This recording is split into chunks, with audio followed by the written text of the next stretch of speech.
मैं रामदास पलागे सीधी शिक्षा में आपका स्वागत करता हूं। हम देख रहे हैं कक्षा 10वीं विज्ञान, और जिसका नाम है, लेसन का नाम है आपका, अध्याय का नाम है आपका हाइड्रोकार्बन के व्युत्पन्न। और इसमें हम लोग जो है इससे पहले 2 क्लास कर चुके हैं, जिसमें आपका एल्कोहल क्या है और जो भी हाइड्रोकार्बन का परिचय हम लोग देख चुके हैं। आज का हमारा टॉपिक है वो है एल्केनोइक अम्ल। एल्केनोइक अम्ल कहते हैं, अंग्रेजी हिंदी दोनों में एल्केनोइक अम्ल कहते हैं। एल्कोइक अम्ल क्या होता है हम लोग देखेंगे।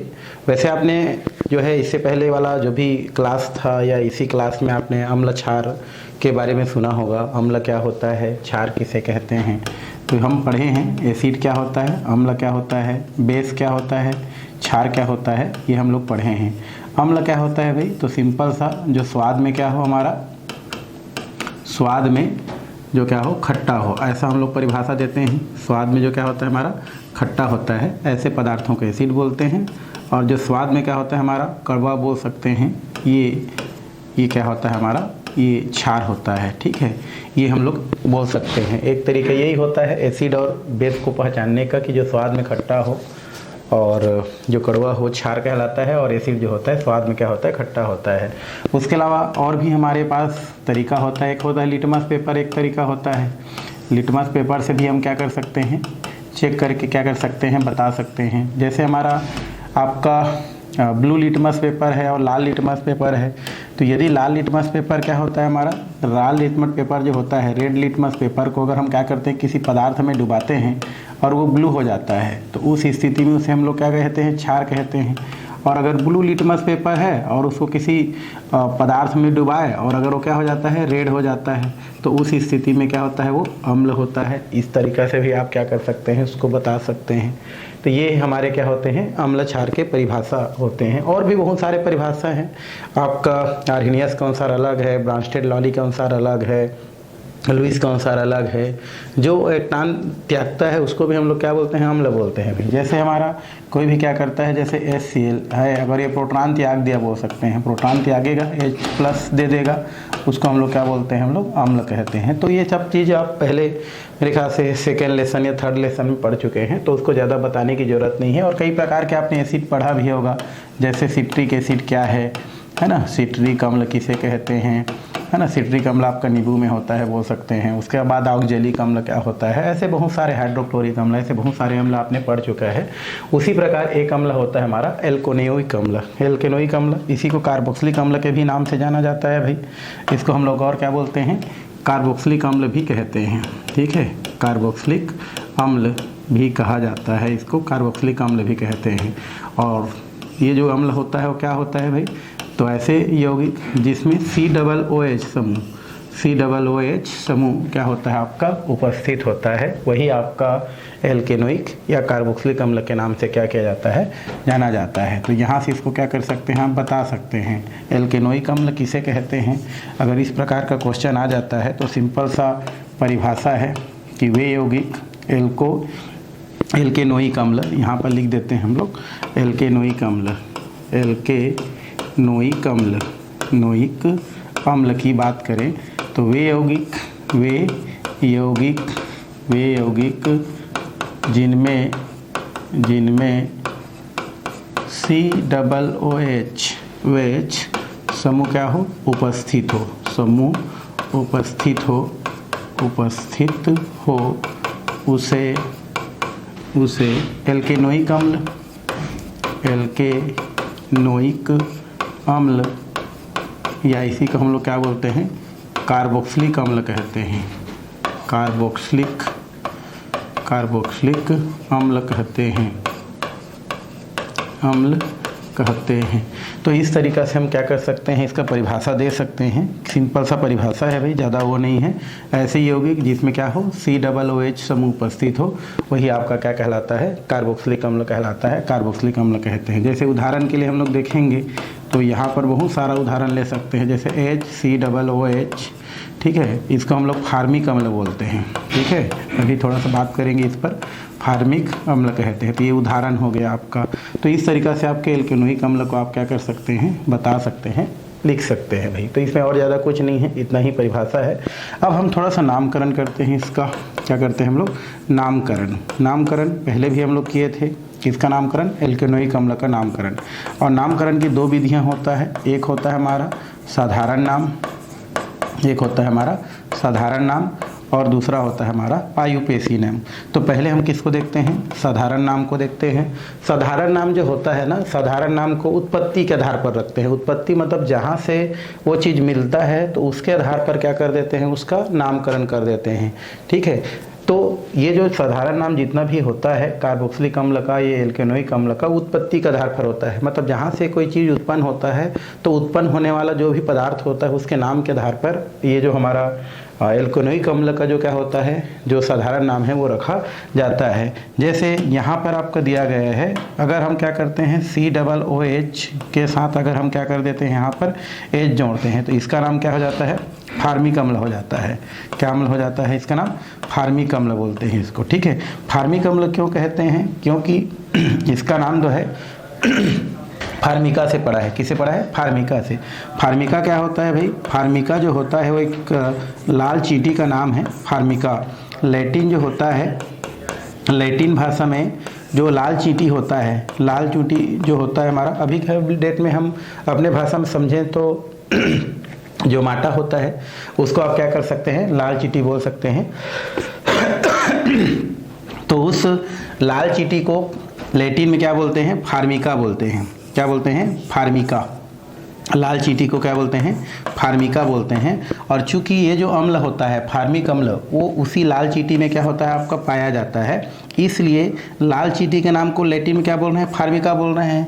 और चूंकि ये अम्ल उस फार्मिका से ही मिल रहा है, इसलिए इस अम्ल का नाम क्या होता है, उस चींटी के नाम के आधार पर क्या होता है, फार्मिक अम्ल होता है। तो HCOOH को हम क्या लिखते हैं, फार्मिक अम्ल कहते हैं, क्योंकि वो फार्मिका नामक चींटी से प्राप्त होता है। और इस वजह से, या फार्मिका नामक नहीं, या चींटी को हम लोग फार्मिका बोलते हैं, तो क्योंकि उसके उसी से मिल रहा है इसलिए इसका नाम क्या पड़ा है, फार्मिक अम्ल पड़ा है। ठीक है, तो इस तरीक़े से आप इसको बता सकते हैं। इसको अगर आप लिखना चाहेंगे और संयोजकता के आधार पर, तो इस तरीक़ा से भी आप क्या कर सकते हैं, इसी को लिख सकते हैं। और भी हमारा दिया गया है, जैसे एक दिया है CH3 और ये COOH है ना, CH3 इसका नाम होता है एसिटिक अम्ल। इसको हम लोग क्या बोलते हैं, एसिटिक अम्ल बोलते हैं भाई, एसिटिक अम्ल कहते हैं। ये एसिटिक अम्ल है। ये जो एसिटिक अम्ल होता है, इसको जो विनेगर होता है, विनेगर, ठीक है, विनेगर आप कर बात करें, सिरका जिसको बोलते हैं विनेगर बोलते हैं, विनेगर।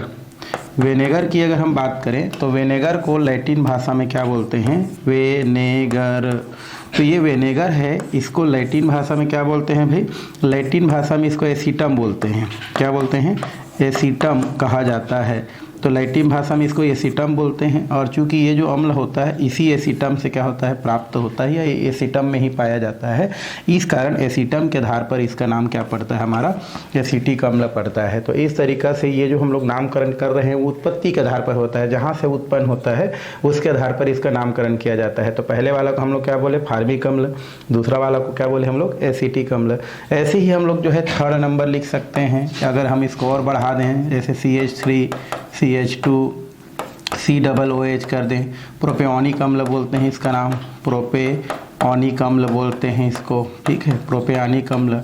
उसी प्रकार अगर हम 4 नंबर का कर दें तो यहाँ पर CH3, यहाँ हो जाएगा CH2, यहाँ पर फिर CH2, फिर COOH है ना, ब्यूटेरिक अम्ल बोलते हैं, ब्यूटेरिक अम्ल कहते हैं। ये ब्यूटेरिक अम्ल मक्खन से प्राप्त होता है भाई, और जो मक्खन होता है उसको लैटिन भाषा में ब्यूटेरम कहते हैं। ठीक है, जो मक्खन होता है, मक्खन जो होता है, मक्खन, इस मक्खन को हम लोग क्या बोलते हैं, लैटिन भाषा में ब्यूटेरम बोलते हैं, ब्यूटेरम कहा जाता है। और ब्यूटेरम से ही ये अम्ल प्राप्त होता है, इस वजह से इसका नाम क्या पड़ा है, हमारा ब्यूटेरिक अम्ल पड़ा है। इस प्रकार से आगे फिर वो पेंटेरिक अम्ल 5 वाला होगा तो 5 कार्बन होगा, तो 6 कार्बन है तो हेक्सेरिक अम्ल, इस प्रकार से बढ़ता हुआ चला जाता है। तो ये हमारे कुछ अम्लों का क्या है, नाम है। जैसे फार्मिक अम्ल हो गया, इसका नाम एसिटिक अम्ल हो गया, इसके हमारा प्रोपियोनिक अम्ल हो गया, ब्यूटेरिक अम्ल हो गया। तो इस तरीक़ा से साधारण नाम क्या किया जाता है, उत्पत्ति के आधार पर किया जाता है, उत्पत्ति के आधार पर करते हैं। ठीक है, चलिए अब हम थोड़ा सा बात करते हैं आयुपेसी नाम का। आयुपेसी नाम क्या होता है आपका, सरल होता है। ठीक है, international union pure of applied chemistry, इसको हम लोग देखेंगे और पहले भी हम लोग देखे हैं, लेकिन अभी जो देख रहे हैं वो कार्बोक्सिलिक अम्ल का है। आईपीसी नाम इसका बड़ा सरल होता है भाई। इसमें क्या लगाते हैं हम लोग, जैसे यहाँ पर हमारा आर दिया है, आर मतलब होता है एल्किल समूह, और ये हमारा COOH है, इसको हम लोग एल्केनोइक समूह या क्या बोलते हैं कार्बोक्सिलिक समूह कहते हैं। तो जब इसका आईपीसी नाम किया जाता है तो इसमें हम लोग सफिक्स में लगाते हैं ओइक अम्ल। सफिक्स मतलब जो है बाद में जुड़ने वाला बोलते हैं ना, तो यहाँ पर हम क्या लगाते हैं, ओइक एसिड बोलते हैं इसको, ओइक एसिड कहा जाता है। तो ये हमारा क्या होता है, सफिक्स होता है, मतलब इसको लास्ट में जोड़ेंगे। जैसे अल्कोहल में हम लोग ऑल लगाए थे, वैसे इसमें ओइक अम्ल लगाते हैं। फिर इसमें क्या हो जाता है, जस्ट सामने ये एन लगाते हैं और उसके बाद क्या लगा देते हैं, एल्क लगाते हैं, तो एल्केन हो जाता है। तो ये हमारा क्या होता है, प्रीफिक्स होता है। क्या होता है हमारी, प्रीफिक्स होता है। तो एल्केन, एल की जगह किसको लिखना है, कार्बन के जो नाम है उसको रखना है। बाकी एन तो है, ओइक अम्ल तो रहेगा ही, एन ओइक अम्ल सब में रहेगा। खाली कार्बन को आपको क्या करना है, कितना कार्बन है काउंट करना है और इस फार्मूला में क्या करना है, आपको पुट करना है और कुछ नहीं करना है भाई। जैसे यहाँ पर अगर हम एग्जाम्पल देखें तो एग्जाम्पल में क्या होगा, जैसे हमने आर के जगह क्या रख दिया, CH3। ठीक है, वैसे फिलहाल पहले H रख के देखते हैं। ठीक है, यहाँ पर क्या रखते हैं, H। वैसे R की जगह H नहीं आता है, बट हमारा शुरू जो है H से ही स्टार्ट होता है, तो हम H वाला को ले लेते हैं। ठीक, तो यहाँ पर H हो गया, COOH हो गया। अब देखो इसमें हम क्या लगाएंगे, ये लगाएंगे ओइक एसिड, ये सफिक्स हमारा क्या है, ओइक एसिड। सामने में क्या लगाएंगे, एन। जैसे ही दोनों जुड़ता है ना, ये दोनों आपस में जुड़ जाता है, ई साइलेंट हो जाता है भाई। ठीक है, एन हो गया। कितने कार्बन दिख रहे हैं, देखो एक ही कार्बन दिख रहा है, तो एक कार्बन को क्या बोलते हैं, मेथ बोलते हैं। तो इसका नाम क्या हो जाता है, मेथेनोइक अम्ल बोलते हैं इसको। ठीक है, अब कंटिन्यू बोलेंगे तो मेथेनोइक अम्ल हो गया। तो मेथेनोइक अम्ल, पहला नामकरण खत्म हो गया। अगर हम दूसरा नामकरण की बात करें तो दूसरा नामकरण में क्या होगा आपका, ये हो जाएगा आपका CH3, ये हो जाएगा COOH। ठीक है, CH3 COOH, इसको हम लोग देखेंगे। ठीक है भाई, तो CH3 COOH। अब इसमें क्या लगाएंगे हम लोग, जो है सफिक्स के रूप में ये लगाएंगे ओइक एसिड। ये हमने क्या लगा दिया, ओइक एसिड। अब इससे पहले क्या लगाएंगे, एन। कितना कार्बन दिख रहा है, एक और एक, दो कार्बन दिख रहा है। देखो दो कार्बन है और दो कार्बन को क्या बोलते हैं, एथ बोलते हैं। तो इसका नाम क्या हो जाता है, एथेनोइक अम्ल हो जाता है। तो इस तरीक़ा से आप कर सकते हैं। तीसरा अगर हम बात करें तो तीसरा भी आप ले सकते हैं भाई। जैसे थर्ड ले लिए तो जैसे CH3 और ये हो जाता है आपका CH2 COOH। एक याद रखेंगे, जिधर से क्रियात्मक समूह जल्दी पड़ता है उधर ही से क्या करते हैं हम लोग, नामकरण स्टार्ट करते हैं, उसको ध्यान रखेंगे। ठीक है, तो 1 2 3। देखो अब क्या लगाएंगे यहाँ लास्ट में, ओइक एसिड। एक ओइक एसिड लगा दिए, सामने में क्या लगाएंगे, एन। 3 कार्बन है तो 3 कार्बन को बोलते हैं प्रोप। तो नाम क्या हो जाता है, प्रोपेनोइक अम्ल। तो इस प्रकार से आप ओइक अम्ल सफिक्स लगाएं, जस्ट सामने एन लगाएं और सबसे शुरू में क्या लगा दें, कार्बन का नाम लिख दें। आपका आयुपेसी नाम क्या हो जाता है, यहाँ से पूरा हो जाता है। तो इस तरीक़ा से आप कार्बोक्सिलिक अम्ल का सामान्य नाम और आयुपेसी नाम दोनों क्या कर सकते हैं, लिख सकते हैं। इसमें आपको कुछ जानकारी और है, जैसे आप समवायता पहले पढ़ चुके हैं उसी प्रकार का इसमें भी है, सेम टू सेम है। श्रृंखला समवायता जैसे उसमें हम लोग क्या किए थे, पढ़े थे, स्थान समवायता पढ़े थे, तो वैसा ही इसमें है। सिर्फ चेंज क्या हो रहा है हमारा, जैसे पहले क्या लिखते थे, ROH लिखते थे, अब इसके जगह क्या लिखेंगे, RCOOH लिखेंगे और कुछ नहीं है ना। खाली क्रियात्मक समूह चेंज हो रहा है, बाकी जो है प्रोसेस वही रहता है, वही परिभाषा होता है। खाली उदाहरण के समय जहाँ जहाँ OH रखते थे वहाँ पर आप क्या कर सकते हैं, COOH कर सकते हैं। यही अंतर रहता है, बाकी अंतर नहीं रहता है। ठीक है, तो उसको फिर से यहाँ पर चर्चा करने की ज़रूरत नहीं है। तो ये हो गया एथेनोइक अम्ल का परिचय और उसका क्या हो गया, नामकरण। चलिए अब हम बनाने की विधि की ओर चलते हैं कि कैसे जो ये अम्ल है, एथेनोइक अम्ल है या जो भी इसके अंतर्गत आने वाला अम्ल है, उसको किस प्रकार से बनाया जाता है, एल्कोनिक अम्ल को कैसे बनाया जाता है, उसको हमको क्या करना है, अभी देखना है। ठीक है, तो चलिए लेकिन उसको देखने से पहले कुछ क्वेश्चन यहाँ पर दिया गया है। ये क्वेश्चन नंबर क्या दिया है हमारा 1 दिया गया है और एक क्वेश्चन नंबर क्या दिया है 2 दिया गया है।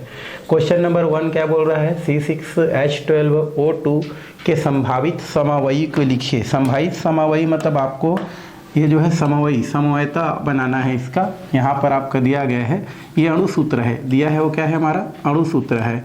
तो इसका आपका क्या बनाना है संरचना सूत्र बना के देखो।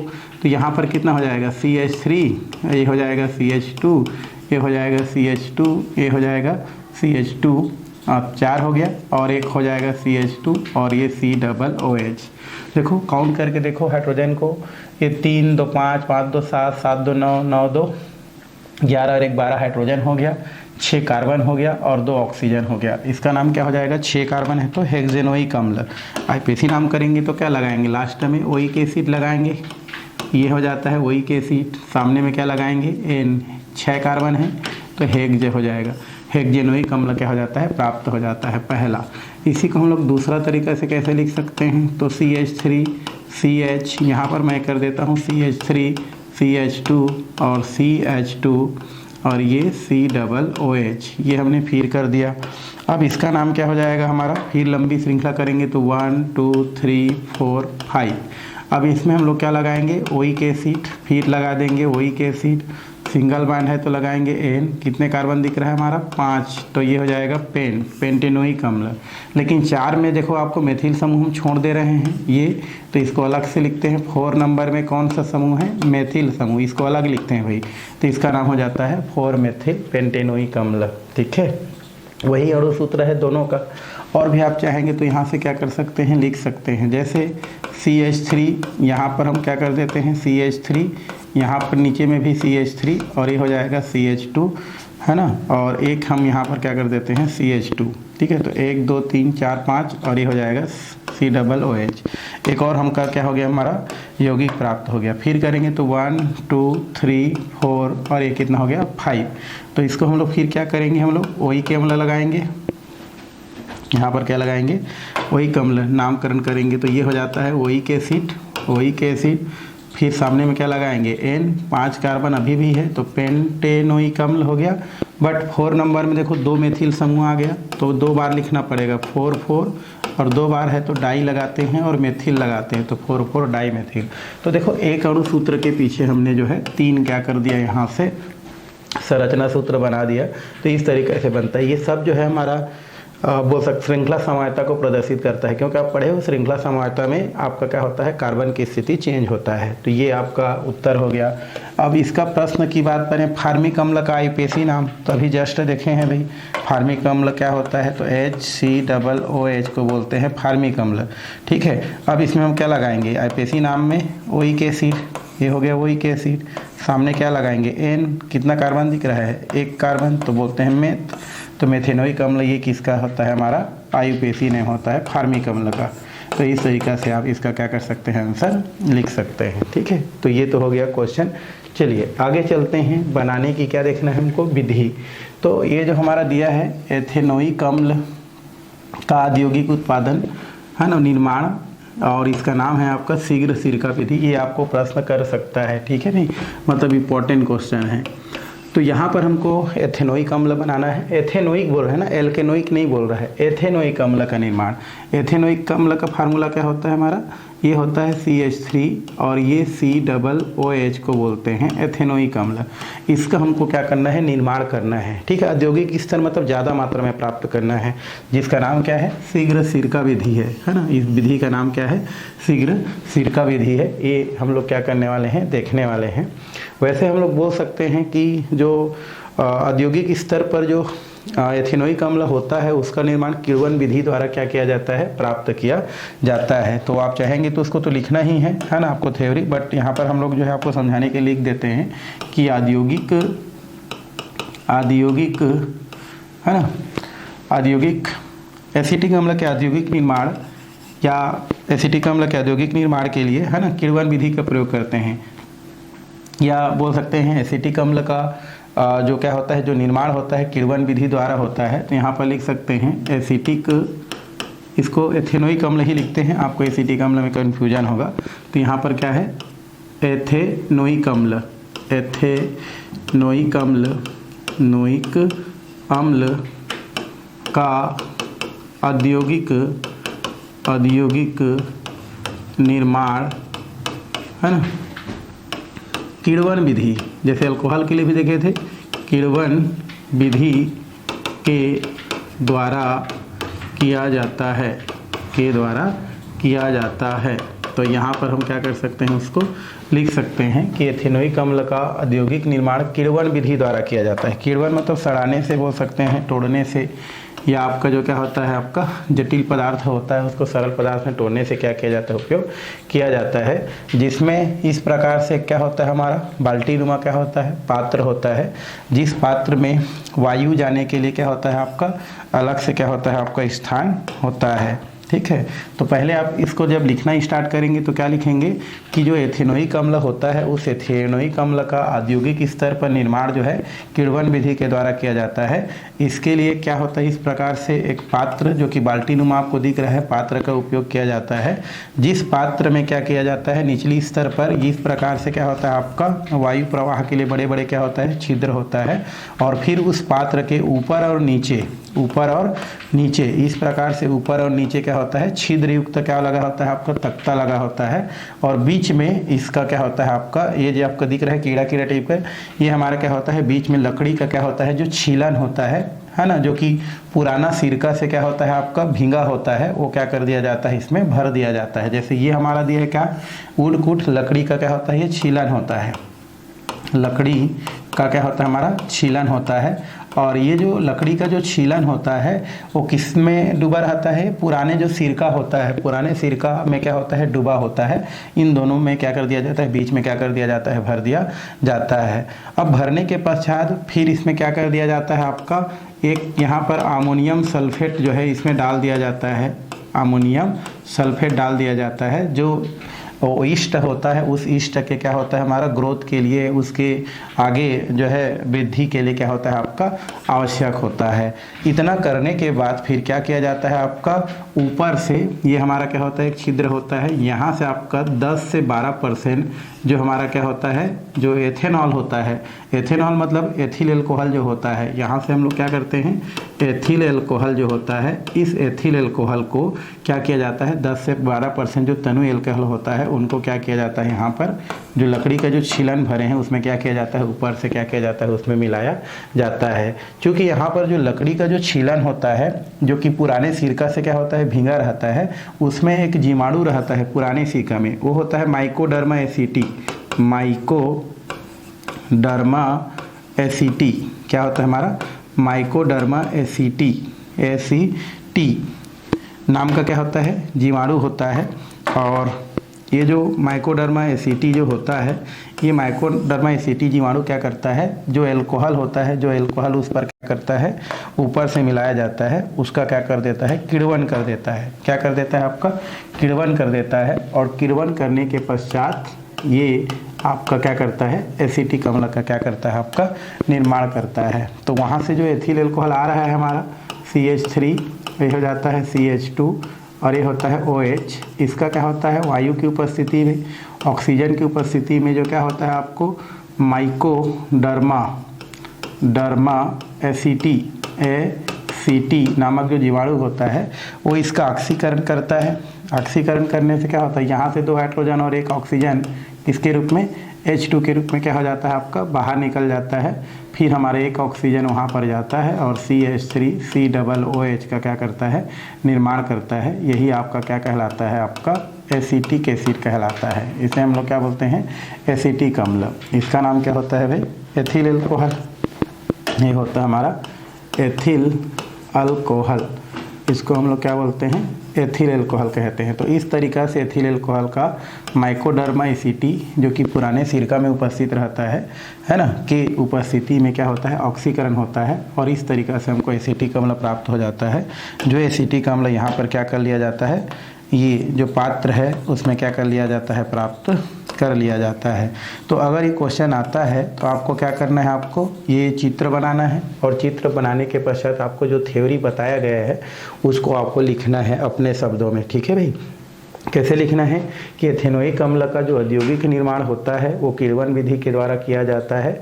इसमें इस प्रकार से क्या लिया जाता है, बाल्टीनुमा पात्र लिया जाता है, जिस पात्र के निचली स्तर पर हवा प्रवाहित करने के लिए, वायु प्रवाहित करने के लिए क्या होता है, इस प्रकार से छिद्र होता है। और इस बाल्टीनुमा पात्र के ऊपर में और यहाँ नीचे क्या होता है, आपका छिद्रयुक्त तख्ता लगा होता है। और उन दोनों तख्तों के बीच में क्या होता है, आपका दोनों तख्तों के बीच में आपका पुराने सिरका से भींगा हुआ जो लकड़ी का क्या है, जो छीलन है, वो भर दिया जाता है। पुराने सिरका में माइकोडर्मा एसिटी नाम का क्या होता है, जीवाणु होता है। साथ में क्या कर दिया जाता है, इस लकड़ी के छीलन के साथ आपका अमोनियम सल्फेट जो कि ईस्ट जो होता है, माइकोडर्मा एसिटी जो होता है, उसके भोजन के रूप में काम आता है। इसलिए क्या कर दिया जाता है, इसमें अमोनियम सल्फेट भी क्या कर दिया जाता है, मिला दिया जाता है। फिर उसके पश्चात पात्र के ऊपरी सिरा से 10 से 12% जो एथिल अल्कोहल होता है उसको क्या किया जाता है, लकड़ी के छीलन में गिराया जाता है। क्योंकि लकड़ी के जो छीलन होता है उस छीलन में माइकोडर्मा एसिटी नाम का क्या होता है, आपका जीवाणु पाया जाता है। वो जीवाणु क्या करता है, उस एथिल अल्कोहल को क्या करता है, एसिटिक अम्ल में क्या कर देता है, परिवर्तित कर देता है। और इस तरीका से एसिटिक अम्ल हम लोग को क्या होता है, प्राप्त हो जाता है। तो यही आपका क्या कहलाता है, शीघ्र सिरका विधि कहलाता है। तो आपको थ्योरी भी लिखना है और साथ में आपको क्या लिखना है, चित्र को भी बढ़िया से क्या करना है, बनाना है। और ये हमारा होता है रासायनिक समीकरण, इसको तो लिखना ही है, ठीक है। इसको हम लोग क्या बोलते हैं, रासायनिक समीकरण है, तो ये तो लिखना ही है, ठीक है। तो इस तरीका से आपको 3 लिखना है आपका। एक तो हमारा चित्र बनाना है, दूसरा आपको क्या करना है, आपका जो है विधि लिखना है, और ये आपका समीकरण लिखना है, ठीक है। तो इसको आप क्या कर सकते हैं, लिख सकते हैं, ठीक है। या तो मैं ही लिख देता हूँ, एथेनिक अम्ल का औद्योगिक निर्माण किण्वन विधि द्वारा किया जाता है ना। इसके निर्माण में इसके लिए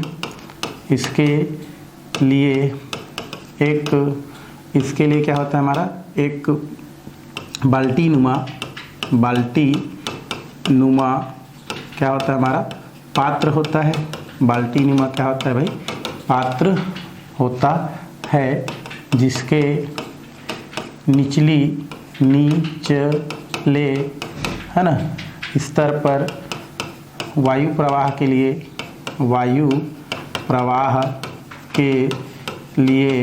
है ना छिद्र होते हैं तथा पात्र के ऊपर और निचले स्तर पर छिद्रयुक्त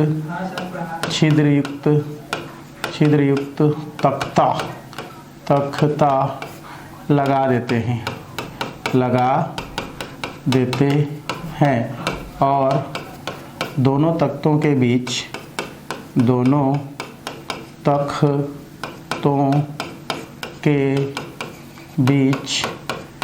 पुराने सिरका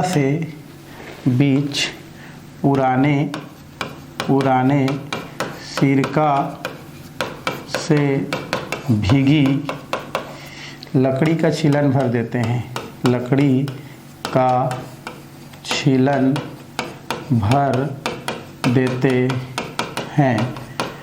पुराने सिरका में माइकोडर्मा एसिटी नामक जीवाणु होता है, जिसके विकास के लिए, जिसके वृद्धि के लिए लकड़ी के छीलन में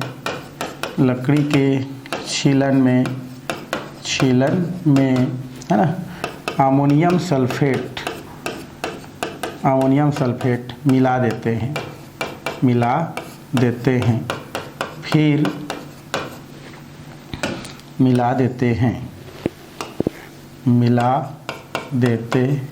हैं, फिर पात्र के ऊपर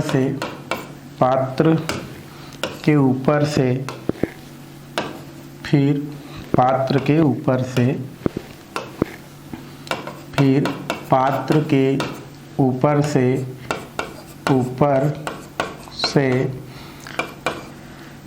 10 से 12%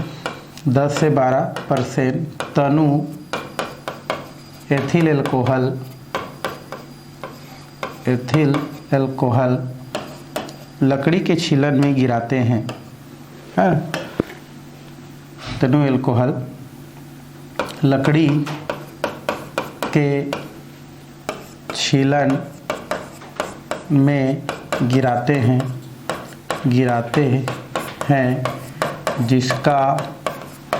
जिसका माइकोडर्मा एसिटी जीवाणु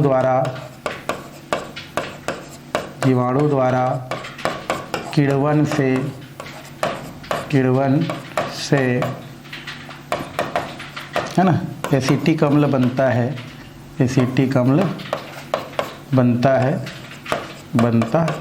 है जिसे प्राप्त कर लिया जाता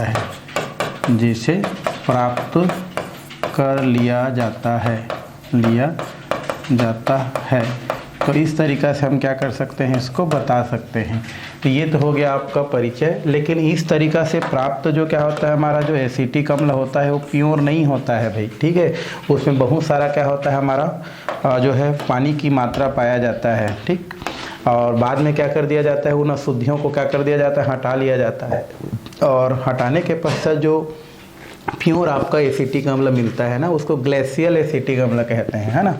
शुद्ध जो क्या होता है हमारा एसिटिक अम्ल होता है, शुद्ध एसिटिक अम्ल मतलब जिसमें कोई मिलावट ना हो को हम क्या बोलते हैं, ग्लेशियल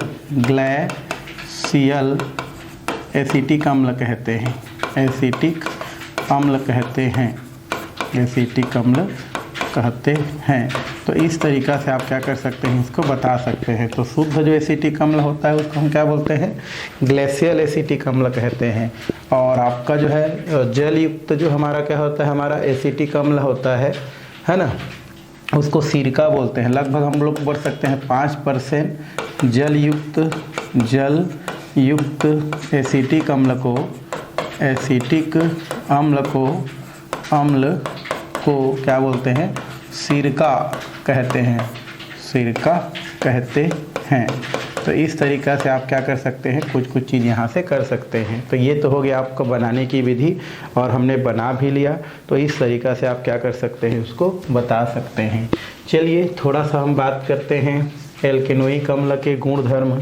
अगर हम एल्केनोइक अम्ल के गुणधर्म की बात करें तो इसमें भौतिक और रासायनिक गुणधर्म होता है। तो यहाँ पर आप एल्केनोइक अम्ल की बात करें तो पहला चीज़ तो ये अम्लीय प्रकृति का होता है। कैसे प्रकृति का होता है, अम्लीय प्रकृति का होता है, अम्लीय प्रकृति का है ना होता है। तो भाई अम्ल है तो अम्लीय प्रकृति का होगा ही, क्योंकि ये जेली विलियन में क्या हो जाता है, आपका घुल जाता है ना। क्योंकि यह जेली विलियन में विलय होकर जेली विलियन में हाइड्रोजन आयन देता है। क्या देता है, हमारा हाइड्रोजन आयन देता है। हाइड्रोजन मतलब प्लस आयन देता है।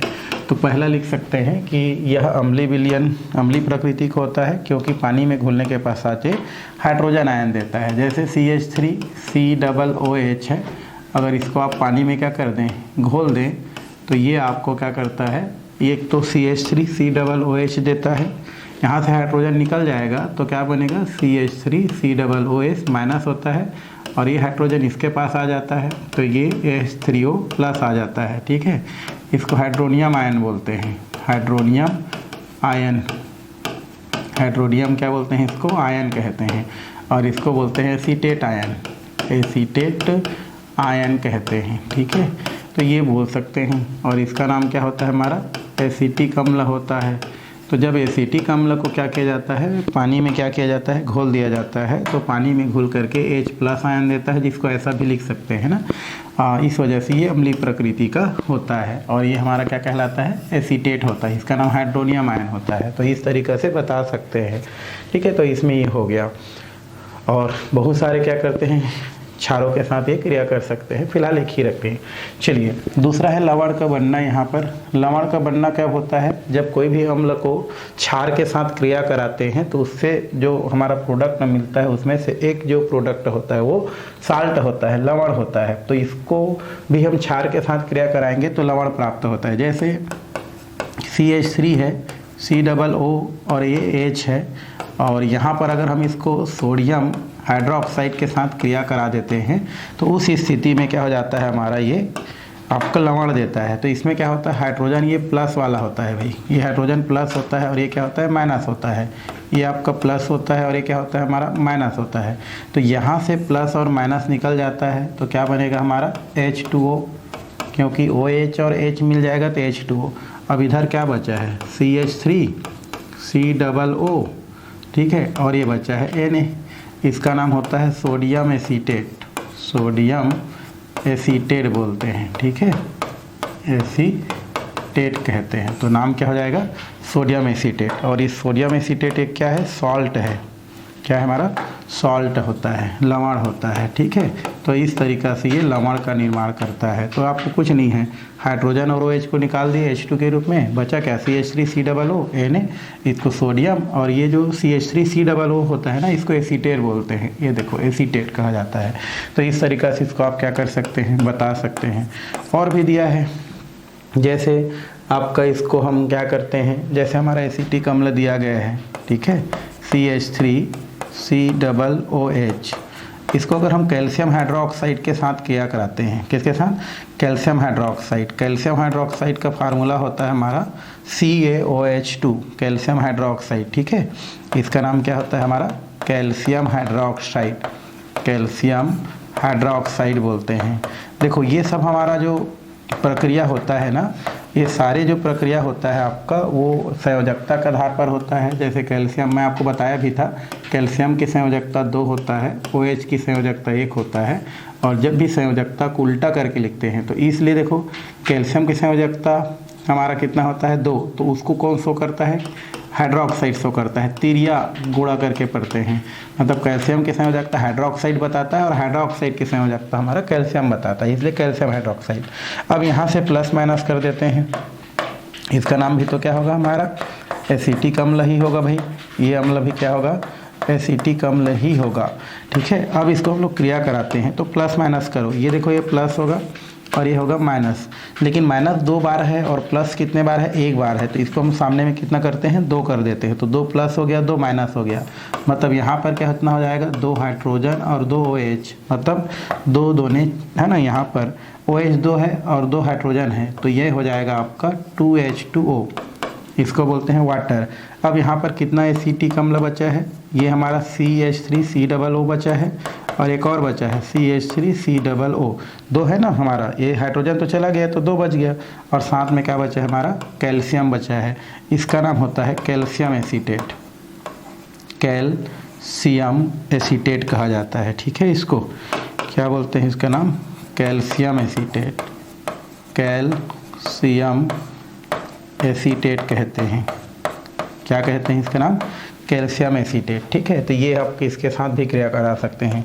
और भी हैं बहुत सारे जिसके साथ आप क्रिया करा सकते हैं, जैसे CH3COOH, इसको अब हम सोडियम कार्बोनेट, ये भी हमारा इसके साथ भी क्रिया करके लवण बनाता है।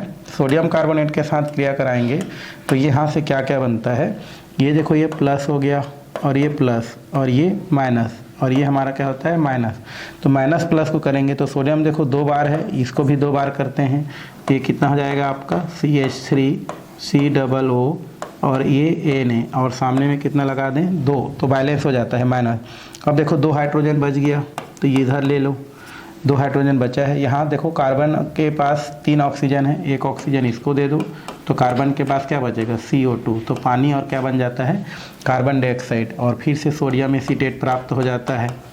सोडियम एसीटेट क्या हो जाता है, ये हमको प्राप्त हो जाता है। तो ये भी बन गया हमारा, इसको भी आप कर सकते हैं। और भी आप कर सकते हैं भाई, हमारा बाइकार्बोनेट होता है, ठीक है, आपको पता है ये सोडियम कार्बोनेट में अगर पानी का 10 अणु मिला दें तो क्या हो जाता है, हमारा खाने का सोडा हो जाता है, कपड़े धोने का सोडा हो जाता है ना।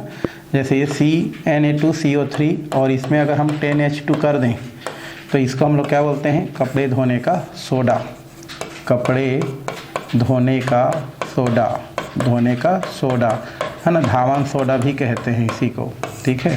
और अगर हम ले लें NaHCO3, इसको बोलते हैं सोडियम बाइकार्बोनेट, सोडियम बाइकार्बोनेट बोलते हैं, बाइकार्बोनेट,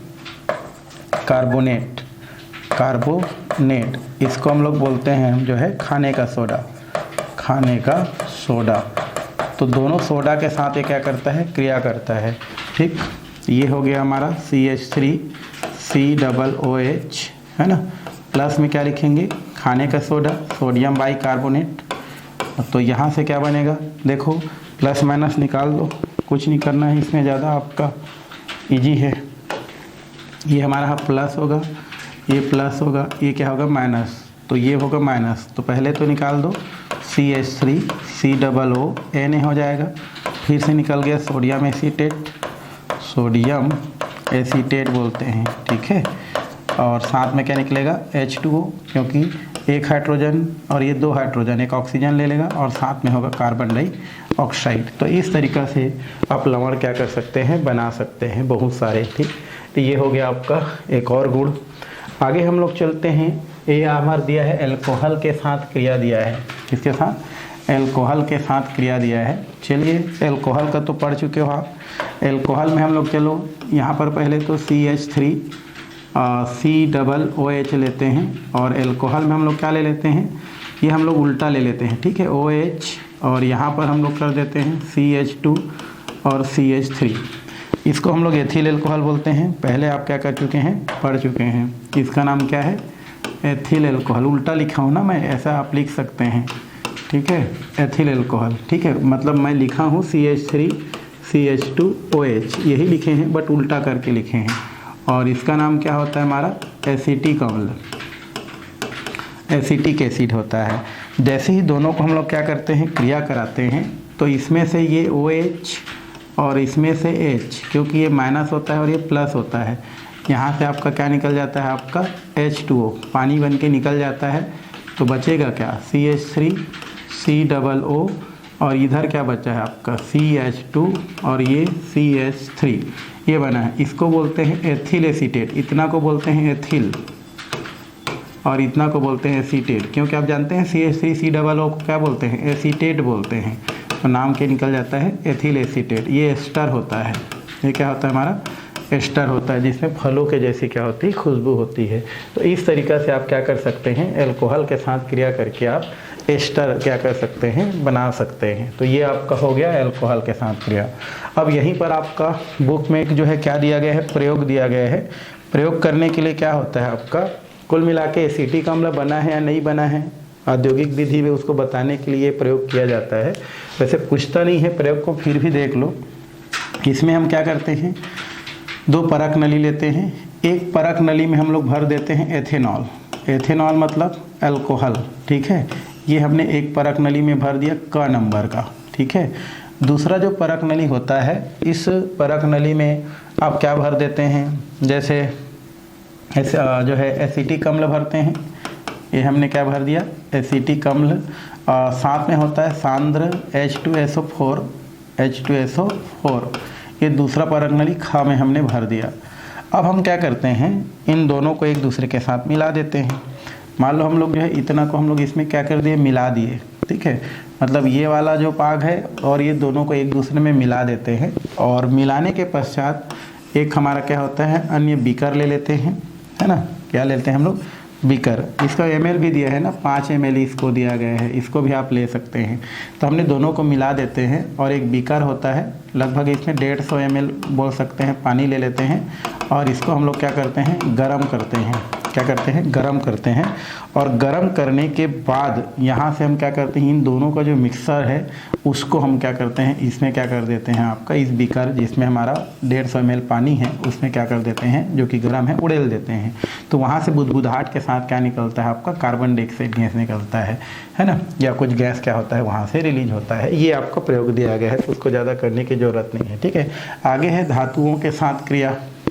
किसके साथ, धातुओं के साथ क्रिया। धातु में सोडियम बेस्ड धातु है तो CH3 COO और ये H है, और इसको हम लोग सोडियम धातु लेते हैं।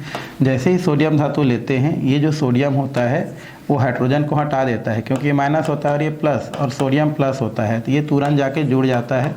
तो CH3 COO और ये क्या हो जाता है Na, और यहाँ 2 हाइड्रोजन है, यहाँ से क्या हो जाता है आपका H2 गैस निकल जाता है। फिर क्या निकल गया हमारा, सोडियम एसीटेट, सोडियम एसीटेट। यहाँ पर बैलेंस करना जरूरी रहता है। ठीक है, और इसका नाम क्या होता है भाई, एसीटिक अम्ल, एसीटिक अम्ल बोलते हैं। बैलेंस इसलिए, मतलब इस साइड और इस साइड दोनों की मात्रा बराबर होना चाहिए, जो निकल रहे हैं। तो यहाँ सोडियम कितना है, 2 है, तो यहाँ तो 2 लगा दो, तो ये हमारा क्या हो जाता है, धातु के साथ। सोडियम क्या है भाई, हमारा धातु है। ठीक है, तो इस तरीक़ा से आप सोडियम एसीटेट यहाँ से क्या कर लेते हैं, प्राप्त कर लेते हैं। तो ये प्रक्रिया है किसका, एसीटिक अम्ल का।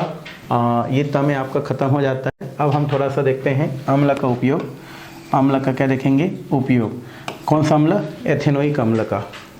एसीटिक अम्ल का तनु विलयन सिरका कहलाता है। अभी मैं आपको जस्ट बता रहा था कि अगर 5% क्या करते हैं हम लोग, एसीटिक अम्ल में पानी मिला देते हैं, तो उसको हम लोग क्या बोलते हैं, सिरका, विनेगर कहते हैं, जिसका उपयोग अचार में, चटनी में और बहुत सारे पदार्थों के परिरक्षक में क्या किया जाता है, उपयोग किया जाता है। या अचार चटनी बनाते समय इसको एसीटिक अम्ल मिलाते हैं, तो परिरक्षक मतलब सुरक्षा के लिए, जीवाणु वाणु न लगे बोल के उसको मिलाया जाता है।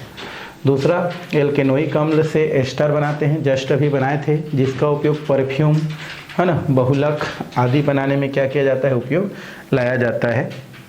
तीसरा, सिट्रिक अम्ल, टार्टेरिक अम्ल, लैक्टिक अम्ल भी हाइड्रोक्साइड अम्ल होते हैं। इसमें OH और COOH दोनों क्रियात्मक समूह होते हैं। इनका उपयोग खाद्य परिरक्षक, खाद्य परिरक्षक मतलब हम मार्केट में बहुत सारे क्या करते हैं, पदार्थ जो पैकिंग वाला रहता है, जो खाने योग्य पदार्थ, चिप्स या ऐसे खाने योग्य पदार्थ होता है आपका, जैसे गुलाब जामुन है, सफ़ेद जो है रसगुल्ला है, ऐसे बहुत सारा चीज़ जो खाने युक्त पदार्थ मिलता है, उनको सेफ्टी के लिए हम लोग क्या करते हैं, जो भी अम्ल है उनका क्या करते हैं, उपयोग करते हैं। एसीटिक अम्ल का, एथेनोइक अम्ल का उपयोग करते हैं। तो इस तरीक़ा से ये हो गया आपका एसीटिक अम्ल से रिलेटेड क्या हो गया, आपका चर्चा हो गया।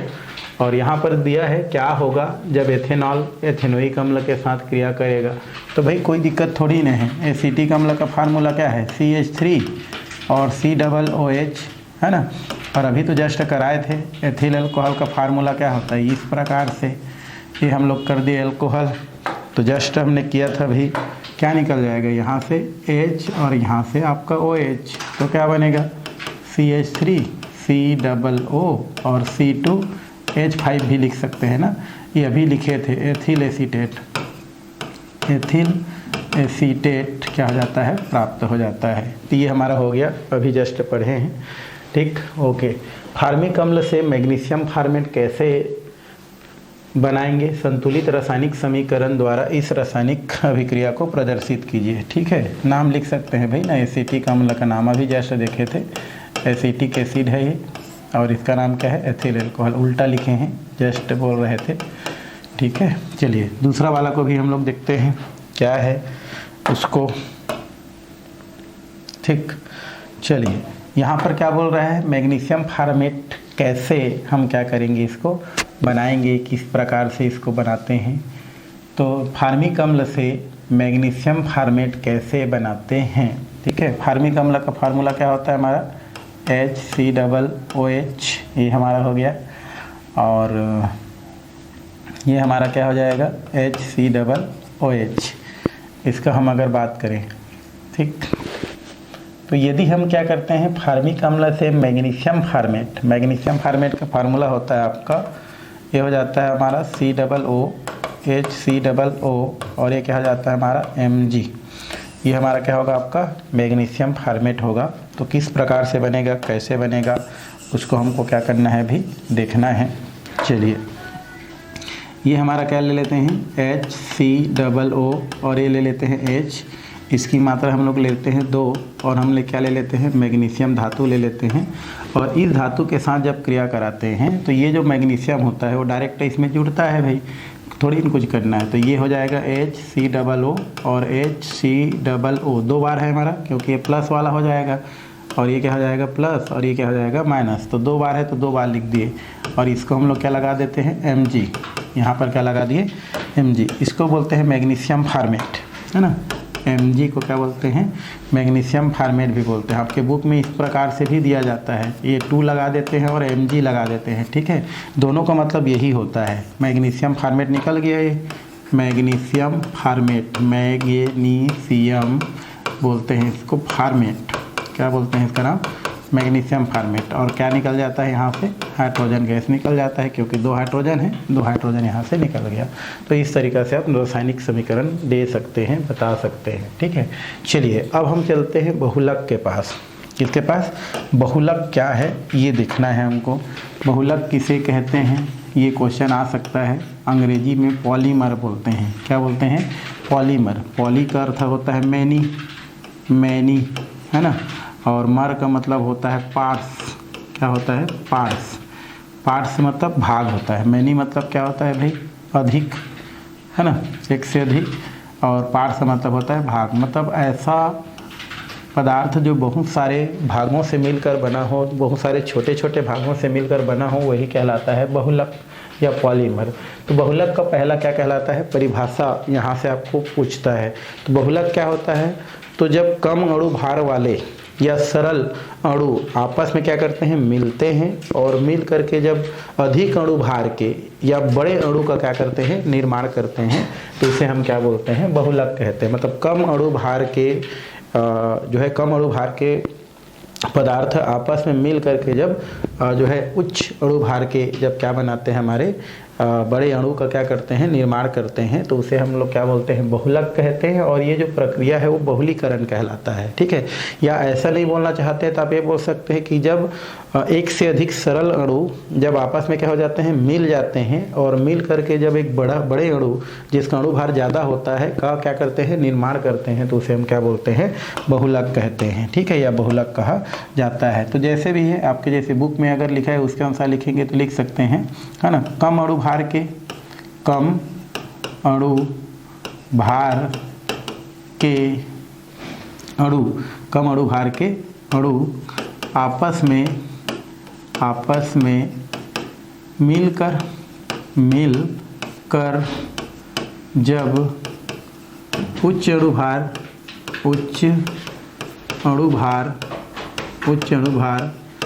के अणु का निर्माण करते हैं तो प्राप्त, है ना। तो कम अणु भार के अणु मतलब ऐसा अणु जिसका अणु भार कम है, आपस में मिल करके जब उच्च अणु भार के अणु का क्या करते हैं, निर्माण करते हैं, तो इसे बहुलक कहते हैं, बहुलक कहते हैं। और यह प्रक्रिया बहुलीकरण कहलाता है। और यह प्रक्रिया बहुलीकरण कहलाता है, बहुलीकरण कहलाता है, ठीक है। ये क्वेश्चन आपको पूछ सकता है, बहुलीकरण क्या होता है। तो आप देखना भाई बहुलीकरण किसे कहते हैं। तो जब कम अणु भार के जो हमारे क्या होते हैं, अणु होते हैं, आपस में जब मिल जाते हैं और मिल करके जब अणु भार जिसका ज़्यादा होता है का निर्माण करते हैं, तो उसे बहुलक कहते हैं। और ये प्रक्रिया क्या कहलाता है, बहुलीकरण कहलाता है। जैसे लड्डू होता है ना, लड्डू उच्च अणु भार के अणु होगा और ये हमारा जो बूंदी होगा वो समान अणु भार के अणु होगा हमारा, ठीक है। तो बूंदी क्या होता है, हमारा कम अणु भार होता है और जब बहुत सारा बूंदी मिल जाता है तो लड्डू बन जाता है। तो लड्डू क्या होगा, ज़्यादा अणु भार का हो जाता है। तो वैसे ही हमारा यहाँ पर होता है कि जब छोटे अणु जिसका अणु भार कम होता है आपस में मिल करके जब ज़्यादा अणु भार के बृहद अणु का निर्माण करता है, तो उसको ही हम क्या कहते हैं, हम बहुलक कहते हैं। और ये बहुलीकरण कहलाता है। यहाँ पर कम अणु भार वाले को हम क्या बोलते हैं, एकलक बोलते हैं। कम अणु भार के अणु को एकलक कहते हैं। एकलक मोनोमर, इसको हम लोग क्या बोलते हैं? मोनोमर कहते हैं। जिसका अणु भार क्या है हमारा? कम है, उसको क्या बोलते हैं? एकलक। और अधिक अणु भार वाले को, अधिक अणु भार वाले अणु को क्या बोलते हैं? बहुलक कहते हैं। बहुलक कहते हैं। ठीक है, तो इस तरीके से बता सकते हैं। जैसे उदाहरण के लिए हम देखेंगे यहाँ पर, ठीक है, उदाहरण अगर हम देखें तो उदाहरण में क्या होगा हमारा? जैसे हमारे पास दिया है CH2 डबल बॉन्ड CH2, ये पढ़ चुके हैं। इसका नाम होता है एथाइलिन या एथिलीन भी बोलते हैं, एथिन भी बोलते हैं। ठीक है, अब इसका हम लोग बहुत सारे मात्रा ले लें और सबको आपस में मिला देंगे ना, तो ये बनता है CH2 और ये हो जाता है हमारा CH2। अब बहुत सारा मिलते जाएगा तो इसको ऐसा लिखते हैं N करके। तो यहाँ पर क्या होता है? एथिलीन तो है ही, ये हमारा अभी भी क्या है? एथिलीन है, बट बहुत सारा जुड़ जाता है तो क्या वर्ड यूज होता है? पॉली। तो नाम क्या हो जाता है? पॉलीएथिलीन हो जाता है या पॉलीथीन कहते हैं। तो इस तरीक़ा से आप क्या कर सकते हैं? बहुलक को बता सकते हैं कि जब कम अणु भार वाले जो अणु हैं या पदार्थ हैं आपस में जब मिल करके ज़्यादा अणु भार के, है ना, अणु का जब निर्माण करते हैं तो इसे हम लोग बहुलक कहते हैं। ये प्रक्रिया बहुलीकरण कहलाता है। कम अणु भार वाले को एकलक और ज़्यादा अणु भार वाले को बहुलक कहते हैं। तो इस तरीक़ा से बता सकते हैं और ये उसका उदाहरण होता है। इतना ही लिखना है और ज़्यादा लिखने की ज़रूरत नहीं है। ठीक है, आगे हमको देखना है वो है आपका प्राकृतिक एवं संश्लेषित बहुलक। प्राकृतिक और संश्लेषित बहुलक क्या होता है भाई? प्राकृतिक मतलब होता है ऐसा बहुलक जो हमको प्रकृति से प्राप्त होता है, जैसे पेड़ पौधों से, जीव जंतुओं से प्राप्त होने वाले जो क्या होता है हमारा जो बहुलक होता है उसे हम लोग बोलते हैं प्राकृतिक बहुलक। और जिन बहुलकों को क्या करते हैं? लैब में बनाया जाता है, प्रयोगशाला में बनाया जाता है ना, हमारे द्वारा बोल सकते हैं, हमारे जैसे व्यक्ति द्वारा, उनको हम लोग संश्लेषित बहुलक कहते हैं। ठीक है, तो आप यहाँ पर क्या लिख सकते हैं? पहला प्राकृतिक बहुलक, प्राकृतिक बहुलक, तो इसे क्या बोलेंगे? वे बहुलक जो हमें प्रकृति से प्राप्त होते हैं, अर्थात, है ना, प्रकृति से प्राप्त होते हैं,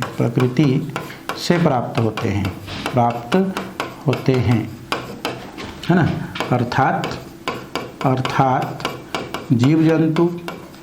जीव जंतु और पेड़ पौधों से प्राप्त होते हैं, पेड़ पौधों से प्राप्त होते हैं, उसे हम क्या बोलते हैं? प्राकृतिक बहुलक कहते हैं। उसे प्राकृतिक बहुलक कहते हैं, प्राकृतिक बहुलक कहते हैं। तो सिंपल सा परिभाषा है, आप अपने हिसाब से लिख सकते हैं कि प्राकृतिक बहुलक वे बहुलक होते हैं जो हमें पेड़ पौधों या जीव जंतु या प्रकृति से प्राप्त होते हैं, उसे प्राकृतिक बहुलक कहते हैं। बहुत सारे आप उदाहरण इसमें क्या कर सकते हैं? लिख सकते हैं। जैसे प्रोटीन है, ठीक है, ये हमारा क्या है? प्रोटीन है। विटामिन है, विटामिन नहीं करेंगे हम लोग, कार्बोहाइड्रेट कर देते हैं, कार्बोहाइड्रेट हो गया, है ना, कार्बोहाइड्रेट हो गया, है ना, न्यूक्लिक अम्ल हो गया, न्यूक्लिक अम्ल हो गया, है ना, वसा हो गया। ये सब हमारे क्या होते हैं भाई? प्राकृतिक बहुलक हैं। उसके अलावा आपका क्या हो जाएगा? जो है आपका सेल्यूलोज हो जाएगा, सेल्यूलोज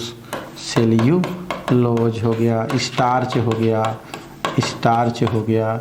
ये सब हमारे क्या होते हैं? हमारे पॉलीसेकेराइड हो गया, है ना, ग्लूकोज हो गया। ये सब हमारे क्या होते हैं? प्राकृतिक बहुलक होते हैं। तो प्राकृतिक बहुलक क्या होते हैं? वे बहुलक जो हमें पेड़ पौधे जीव जंतुओं से प्राप्त होते हैं, ऐसे बहुलक को हम लोग क्या बोलते हैं? प्राकृतिक बहुलक कहते हैं। जैसे प्रोटीन, कार्बोहाइड्रेट, न्यूक्लिक अम्ल, वसा, है ना, उसके अलावा सेल्यूलोज, स्टार्च, ये सब हमारे क्या होते हैं?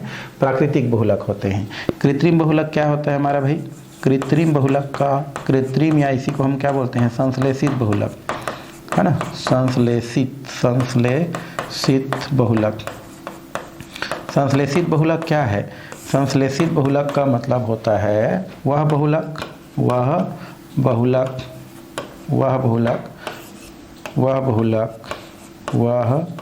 बहुलक वह बहुलक जो है ना, हमें जो बहुलक जिसे लैब में बनाया जाता है, वे बहुलक जिसे प्रयोगशाला में बनाया जाता है, प्रयोगशाला में क्या किया जाता है, बनाया जाता है, प्रयोगशाला में बनाया जाता है, उसे हम लोग क्या बोलते हैं, संश्लेषित या कृत्रिम बहुलक कहते हैं, उसे संश्लेषित या कृत्रिम बहुलक कहते हैं, कृत्रिम बहुलक कहते हैं, ओके, बहुलक कहते हैं। तो इस तरीक़ा से आप बता सकते हैं। जैसे उदाहरण के लिए बहुत सारा उदाहरण है ना, पॉलीथीन हम लोग बोल सकते हैं, पॉलीथीन जो आप यूज करते हैं, पॉलीथीन, पीवीसी, टेफ्लॉन है ना, आदि हमारे क्या होते हैं। उसके बाद आपका होता है आपका डेकरान, टेरलिन, बहुत सारे होते हैं जो कि हमारा लैब में बनाए जाते हैं, तो उनको हम लोग क्या बोलते हैं, संश्लेषित या कृत्रिम बहुलक कहते हैं। तो इस तरीक़ा से आप बता सकते हैं। बहुलक हो गया, प्राकृतिक बहुलक, संश्लेषित बहुलक हो गया, ठीक है, इजी है, इसमें कुछ नहीं है। चलिए अब हम थोड़ा सा पॉलीथीन की बात करते हैं। पॉलीथीन क्या होता है, ये हमारे बहुलक है एक। पॉलीथीन क्या होता है भाई, पॉलीथीन का मतलब क्या होता है, पॉलीथीन होता है, ठीक है। पॉलीथीन जो होता है, पॉलीथीन क्या होता है, एथिलीन का बहुलक होता है ना। पॉलीथीन जो होता है वो एथिलीन का बहुलक है। ये हमारा क्या होता है, हमारा यह एथिलीन का बहुलक है, यह एथिलीन का बहुलक है। किसका, हमारा एथिलीन का बहुलक है। कौन, पॉलीथीन बहुलक है। तो पॉलीथीन जो होता है ना, उसमें एथिलीन का बहुलक होता है, मतलब बहुत सारे एथिलीन मिल करके क्या बनाता है, पॉलीथीन। जैसे हम लोग अभी जस्ट देखे हैं, है ना, उदाहरण में अभी देखेंगे तो ये देखें, जैसे CH2 डबल बॉन्ड CH2, इसका बहुत सारा मात्रा ले लो। नाम क्या होता है, नाम इसका नाम एथीन या एथिलीन बोलते हैं, ठीक। अब इसका हम लोग क्या कर देते हैं, बहुलीकरण करा देते हैं। बहुलीकरण मतलब क्या होता है, बहुत सारे कणों का आपस में मिलना। तो जब बहुत सारा हमारा क्या हो जाता है, ये आपका एथिलीन आपस में मिल जाता है तो ये लगाते हैं। तो एथिलीन अभी भी रहता है, बट बहुत सारा जब मिल जाता है तो उस क्या वर्ड यूज करते हैं, पॉली। तो नाम क्या हो जाता है, पॉलीथीन। इस तरीके से प्राप्त हो जाता है। तो पॉलीथीन क्या होता है भाई, तो पॉलीथीन एक क्या होता है, बहुलक होता है, और यह हमारा एथिलीन का क्या होता है, बहुलक होता है, जिसको इस तरीके से क्या किया जाता है, बनाया जाता है। जिसमें एथिलीन क्या होता है, हमारा एकलक होता है ना। एकलक मतलब मोनोमर होता है, ठीक है। और ये हमारा क्या होता है, हमारा बहुलक होता है, बहुलक, जिसको हम लोग बोलते हैं पॉलीमर। क्या बोलते हैं, पॉलीमर। तो इस तरीक़ा से बता सकते हैं। तो पॉलीथीन एथिलीन का बहुलक होता है, जिसको इस तरीक़ा से बताया जा सकता है। ये दो प्रकार का होता है। कितने प्रकार का, दो प्रकार का होता है। पहला होता है हमारा कम घनत्व का पॉलीथीन, और एक होता है उच्च घनत्व का पॉलीथीन। इसको बोलते हैं अंग्रेजी में लो डेंसिटी पॉलीएथिलीन बोलते हैं। पॉलीथीन नहीं, पॉलीएथिलीन है। तो शॉर्ट फॉर्म में इसको क्या बोलते हैं, L, फिर लिखते हैं D, और उसके बाद क्या लिखते हैं, P, और एक लिखते हैं E। तो शॉर्ट फॉर्म में क्या लिखते हैं इसको, LDPE, ठीक है। L होता है हमारा, फिर D होता है, फिर P होता है, और फिर E होता है। L का मतलब लो, D का मतलब डेंसिटी मतलब घनत्व, P का मतलब होता है पॉली, और E का मतलब होता है एथिलीन। तो लो डेंसिटी पॉलीएथिलीन होता है। ये कैसे बनता है भाई, तो बनने का तरीका वही रहता है। ये जैसे हमारा CH2 डबल बॉन्ड CH2 होता है। अब इसका बहुत सारा मात्रा लेंगे। यहाँ पर हम क्या करते हैं, कुछ हमारा बोल सकते हैं लगभग 473 केल्विन ताप होता है, और उसके अलावा 1500 से 2000 ATM दाब होता है। क्या होता है हमारा, ATM पर जब क्या किया जाता है, पॉलीथीन को या पॉलीथीन बनाया जाता है, तो उस स्थिति को हम लोग जो है निम्न घनत्व के पॉलीथीन बोलते हैं। तो ये हो गया, ये टेम्परेचर, साथ में हमारा क्या हो गया, ये हमारा वायुमंडलीय दाब हो गया। तो बनेगा क्या, CH2 और ये CH2। अब ये हमारा इस तरफ लंबा कर दो और यहाँ पर N लगा दो, तो एथिलीन ही रहेगा यहाँ पर, एथिलीन। बट यहाँ पर हम लोग पॉली वर्ड जोड़ देंगे तो क्या हो जाएगा आपका, पॉलीथीन। तो इस तरीक़े से जब एथिलीन को जो हम 473 केल्विन ताप पर और 15 से 2000 वायुमंडलीय दाब पर जब क्या करते हैं, जो संघनन कराते हैं, जोड़ते हैं, तो हमको जो है निम्न घनत्व के क्या होते हैं, पॉलीथीन प्राप्त हो जाते हैं। इसको ही हम लोग क्या बोलते हैं भाई, HDH बोलता हूँ, LDP, ठीक है। इसको हम लोग बोलते हैं LDPE, है ना, लो घनत्व, लो डेंसिटी पॉलीएथिलीन प्राप्त हो जाता है। तो इसमें इतना ही है और कुछ नहीं है। यूज हम देखें, अगर उपयोग का देखें, ठीक है, तो उपयोग की अगर हम बात करें तो ये जो हमारा क्या होता है, पन्नी जो होता है हमारा, पन्नी जिसका उपयोग करते हैं ना, पन्नी के रूप में इसका प्रयोग कर सकते हैं, बोतल के रूप में इसका प्रयोग कर सकते हैं, ठीक है। पानी जो बोतल होता है, ऐसे चीज़ों में क्या किया जाता है, इनका उपयोग किया जाता है। तो इसमें इतना ही है, ज़्यादा कुछ नहीं है। आगे हमारा दिया है उच्च घनत्व के पॉलीथीन, हाई डेंसिटी, तो क्या लिखेंगे, HDPE बोलते हैं, ठीक है। हाई डेंसिटी पॉलीथीन इसको कहा जाता है। इसमें भी वही रहता है, देखो CH2 double bond CH2 N लगाते हैं, बस टेम्परेचर थोड़ा सा हमारा 330 से लेकर के 400 हम लोग 70 केल्विन ताप ले लेते हैं। इसमें ATM बहुत कम रहता है, ठीक है, 6 से 7 ATM लेते हैं। यहाँ पर उत्प्रेरक लेते हैं, जिगलर नाटा उत्प्रेरक होता है यहाँ पर C2H5, ये 3 होता है Al, और साथ में टाइटेनियम क्लोराइड, ठीक है। ये इनको क्या बोलते हैं, जिगलर नाटा उत्प्रेरक, जिगलर नाटा उत्प्रेरक कहते हैं, ठीक है, उत्प्रेरक कहा जाता है। इनकी उपस्थिति में जब क्रिया कराते हैं तो CH2, ठीक है। आपके बुक में थोड़ा सा उल्टा दे दिया है भाई, उसको ध्यान में रखेंगे, ठीक है। ये हमारा एथिलीन क्या हो जाता है, हमारा प्राप्त हो जाता है, कौन सा, पॉलीथीन। तो इसको हम लोग बोलते हैं HDPE कहा जाता है, और इसको हम लोग क्या बोलते हैं, एथिलीन, ठीक है, एथिलीन। तो अगर एथिलीन क्या करता है, 330 से 470 केल्विन ताप पर वायुमंडलीय दाब 6 से 7 और जिगलर नाटा उत्प्रेरक की उपस्थिति में जब क्रिया करता है तो हाई डेंसिटी पॉलीथीन क्या होता है, प्राप्त होता है, ठीक है। इसको हम लोग बोलते हैं हाई डेंसिटी पॉलीथीन। और इसका उपयोग हो गया बाल्टी बनाने में, ठीक है, प्लास्टिक का जो बाल्टी है उसको बनाने में इसका उपयोग किया जाता है। तो ये हो जाता है हमारा बाल्टी हो गया, कंटेनर हो गया, ऐसे बोल सकते हैं, बोतल हो गया, ये सब बनाने में क्या किया जाता है, उपयोग किया जाता है, में उपयोग किया जाता है, ठीक। तो ये हम लोग कर सकते हैं, बस इतना ही है इस प्रकार से। और इनका घनत्व तो क्या होता है भाई, हमारा ज़्यादा होता है, निम्न घनत्व वाला का कम होता है, तो नाम से स्पष्ट है। तो ये हो गया पॉलीथीन। और पॉलीथीन के कितने प्रकार, 2 प्रकार। क्वेश्चन आपको क्या कर सकता है, पूछ सकता है, ठीक। आगे है टेफ्लॉन। क्या है हमारा, टेफ्लॉन। टेफ्लॉन क्या होता है, ये भी बहुलक है भाई हमारा, ये भी हमारा क्या है, बहुलक है।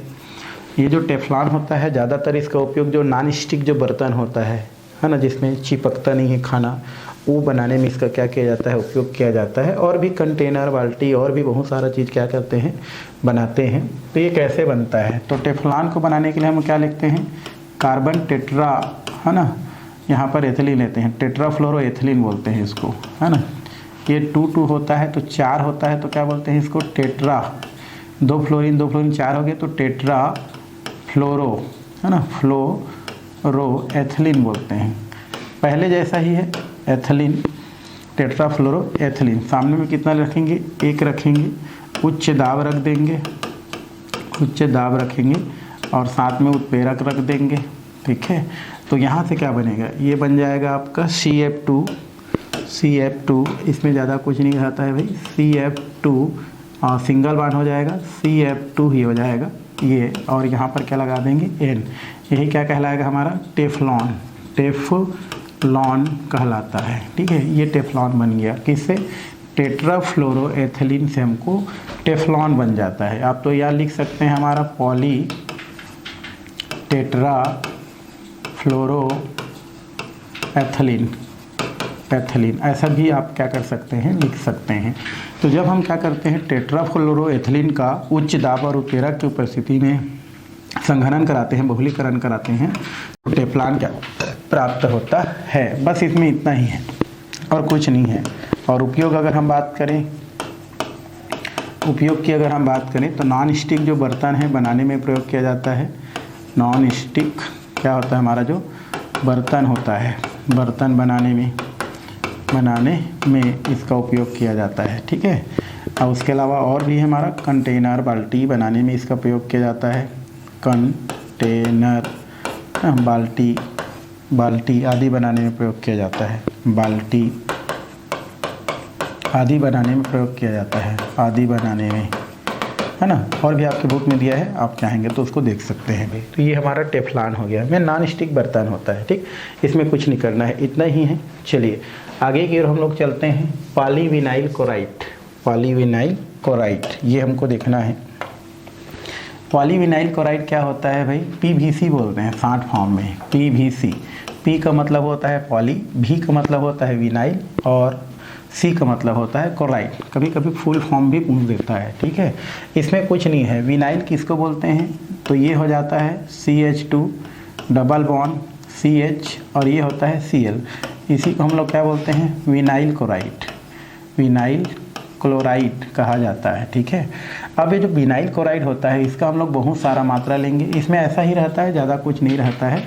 और जो भी हमारा उत्प्रेरक होता है ना, यहाँ पर उसको हम लोग क्या करते हैं? बहुलीकरण करा देते हैं हम लोग, है ना। इसमें ज़्यादा कचरा नहीं रहता है भाई। तो यहाँ पर क्या होगा? CH2, ये हम लोग इस साइड लिखेंगे तो क्या लिखेंगे इसको? CH2, CH2, और ये हो जाएगा आपका CH, और इधर आपका Cl, और इधर आपका इस प्रकार से ये हम लोग लिखते हैं। तो इसको क्या बोलते हैं? विनाइल लिखेंगे, विनाइल, और इसको हम लोग क्या लिखेंगे? क्लोराइड। और सामने में बहुत सारा लग गया तो क्या लिखेंगे?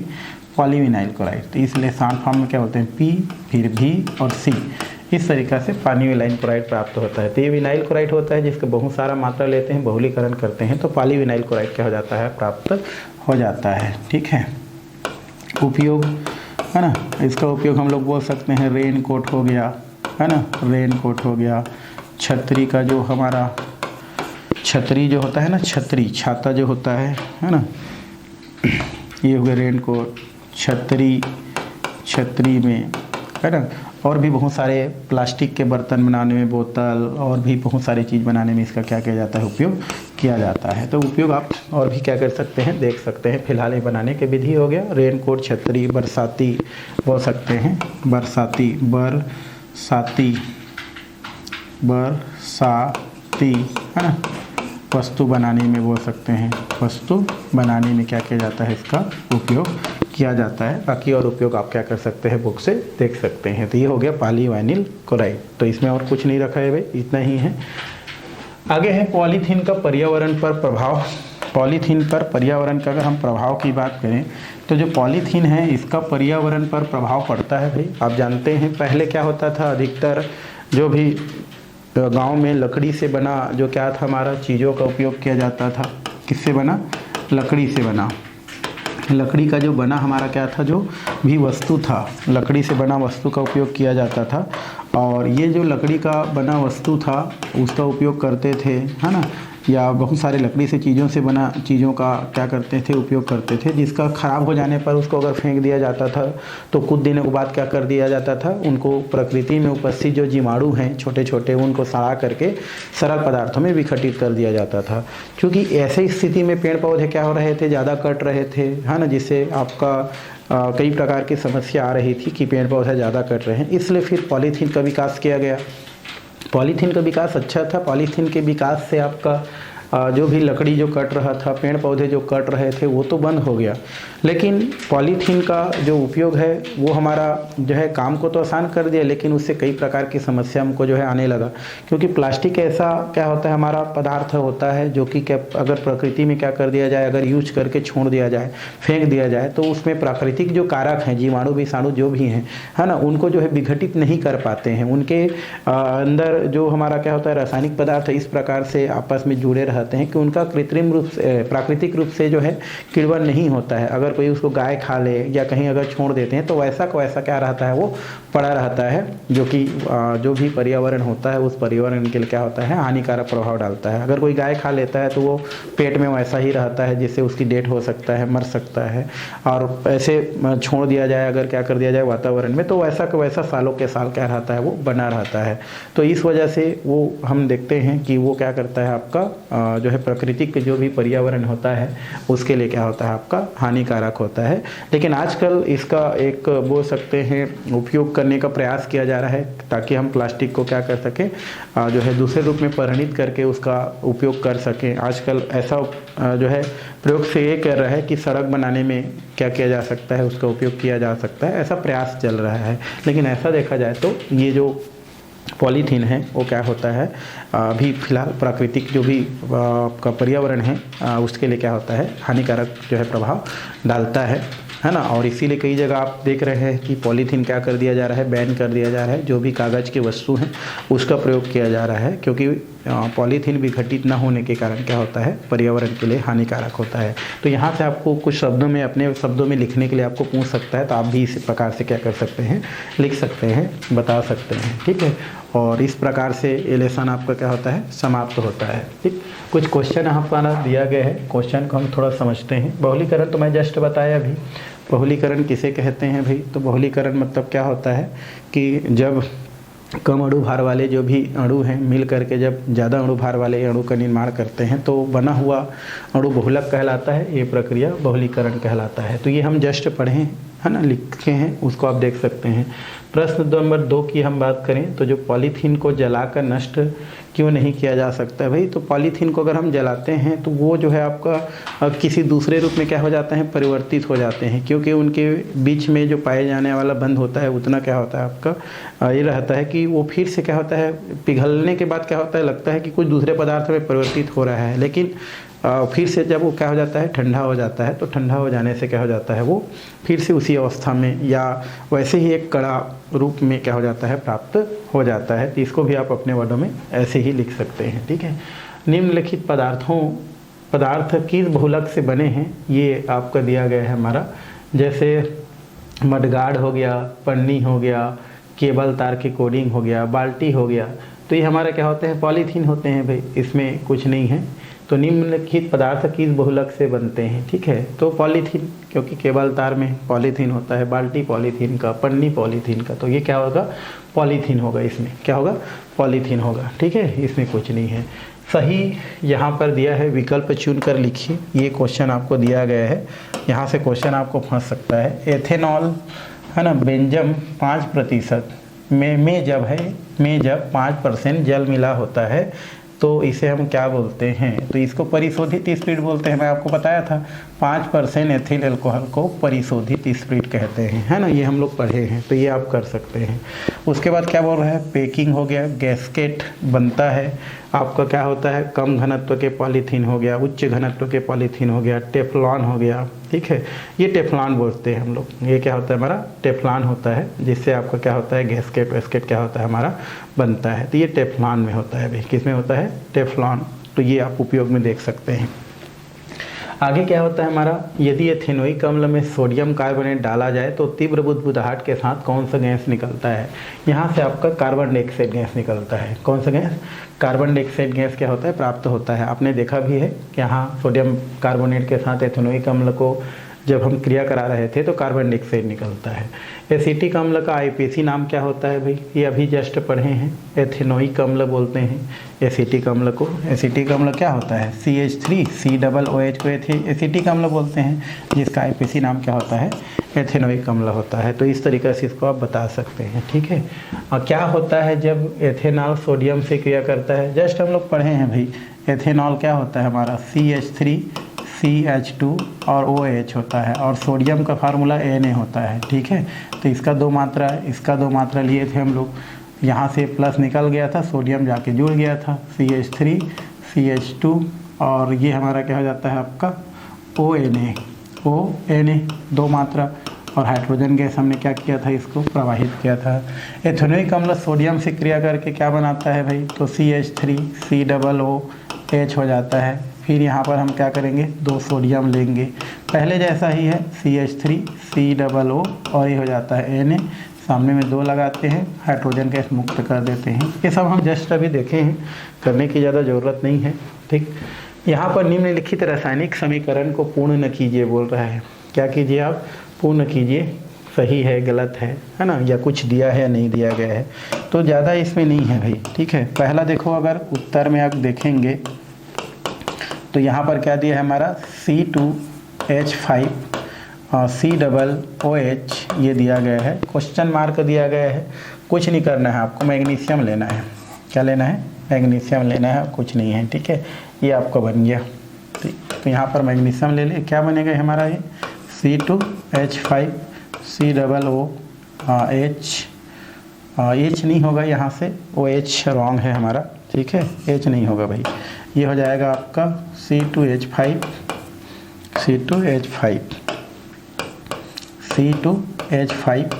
और ये C होगा और कोष्टक बंद करके फिर यहाँ पर आप 2 लगा लेंगे, ठीक है। पहले हम लोग किए थे, ठीक, तो ये हमारा नहीं होगा, ठीक। और क्या निकलेगा? H2O निकल जाएगा। और बैलेंस कर दो, यहाँ पर ये 2 बार है तो इसको हम लोग 2 बार ले लेते हैं। इसको भी हम लोग एक बार में काम चल जाएगा ये, ठीक है, ये एक बार में काम चल जाएगा। तो पहला जो समीकरण है वो प्राप्त हो जाता है। ये प्लस वाला है, दोनों हाइड्रोजन को निकाल दिए और इसके साथ दोनों को जोड़ दिए, कुछ नहीं है, ये प्लस और ये माइनस। पहला वाला हो गया। सेकेंड नंबर देखो ज़रा, यहाँ पर क्या बोल रहा है? CH3OH प्लस, यहाँ पर दिया है आपका CH3 COOH। कुछ नहीं करना है आपको, ठीक है, एकदम इजी है। यहाँ से आपको क्या करना है? OH लेना है, माइनस होता है, और यहाँ से आपको प्लस लेना है। तो यहाँ से क्या निकल जाएगा? H2O निकल गया, H2O निकल गया हमारा। देखो यहाँ से OH और इसको, तो यहाँ पर क्या बचा? CH3 COO बचा है और यहाँ से CH3 बचा है, तो ये हमने जोड़ दिया। इसको बोलते हैं मेथिल एसीटेट, मेथिल एसीटेट कहते हैं। क्या बोलते हैं इसको? मेथिल एसीटेट, ठीक है। ये आपका बन गया, क्योंकि OH को निकाले और H को निकाल दिया तो H2O के हो गया, ठीक है। और ये हमारा बन गया। आप चाहेंगे तो उल्टा करके भी क्या कर सकते हैं? लिख सकते हैं। आगे थर्ड नंबर, यहाँ पर क्या दिया है हमारा? CH3, इसको सब किए हैं भाई हम लोग, ठीक है, CH3 और ये क्या है हमारा? COOH प्लस क्या लिखे थे? Na2CO3। तो हमने क्या किया था इसमें? हमने इसमें किया था, ये प्लस होता है, ये हमारा प्लस होता है, ये माइनस, और ये क्या होता है? माइनस होता है। इसका 2 मात्रा लेंगे क्योंकि सोडियम 2 बार है, तो CH3 COO और Na, और इसमें सामने 2 लगाएंगे, और ये क्या हो जाएगा आपका? 2 हाइड्रोजन इधर आएगा तो H2O प्लस CO2 यहाँ से क्या हो जाता है आपका? निकल जाता है। तो ये हमारा हो गया इसके जगह, ये हो गया इसकी जगह, और ये कार्बन डाइऑक्साइड, बस हो गया, कुछ नहीं करना है इसमें। आगे एथेनॉल का उपयोग थर्मामीटर में क्यों किया जाता है? क्यों करते हैं भाई? क्योंकि जो हमारा कम जो क्या होते हैं तापमान वाले जो क्या होते हैं जो थर्मामीटर होते हैं, उस थर्मामीटर में इसका क्या किया जाता है? आपका उपयोग किया जाता है। इसका उपयोग जो है, क्योंकि ये ताप पा करके क्या होता है आगे आपका बढ़ते जाता है, ठीक है। ये हो गया, और एक लास्ट है और कुछ नहीं है इसमें, और लेसन आपका क्या होता है? समाप्त होता है, ठीक है। तो आज के क्लास यहीं पर क्या करते हैं हम लोग? समाप्त करते हैं। आने वाले क्लास में हम लोग नेक्स्ट जो लेसन है वो पढ़ने वाले हैं।